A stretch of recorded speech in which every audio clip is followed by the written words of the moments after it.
परमेश्वराची स्तुती असो. आज आहे 17 डिसेंबर बुधवार आणि आजचा विषय आहे राज्य करण्यासाठी जन्मलेले. रोमकरास 8:37. तरी या सर्व गोष्टींमध्ये आपण आपल्यावर प्रेम करणाऱ्याच्या माध्यमातून महाविजयी आहोत. पास्टर ख्रिस शिकवतात, देवाचे मुले म्हणून सैतान, आजार, भीती आणि अगदी मृत्यूवर तुमचा विजय अगदी निश्चित झाला आहे.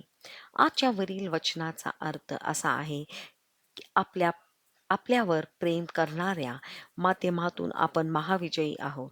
येशू ख्रिस्ताच्या मृत्यू, दफन आणि पुनरुत्थानामुळे हा विजय तुमचा झाला. पण त्याहूनही अधिक आहे. बायबल म्हणते की देवाने आपल्याला राजे आणि याजक बनवले आहे. आणि राजा काय करतो? राजा अधिकार आणि प्रभुत्व राज्य करतो. ख्रिस्तामध्ये तुम्ही तेच आहात. तुम्हाला त्याच्याद्वारे जीवनात राज्य करण्यासाठी बोलवले आहे. म्हणून जबाबदारी घ्या. विजेतासारखे विचार करा. विजेतासारखे बोला. तुमच्या स्वभावातल्याच्या परिस्थिती बदलण्यासाठी देवाचे वचन आणि येशूचे नाव वापरा. तुम्ही बळी नाही आहात, तुम्ही ख्रिस्तामध्ये शासक आहात. प्रार्थना. देवाने मला विजेता आणि राजा बनवले आहे.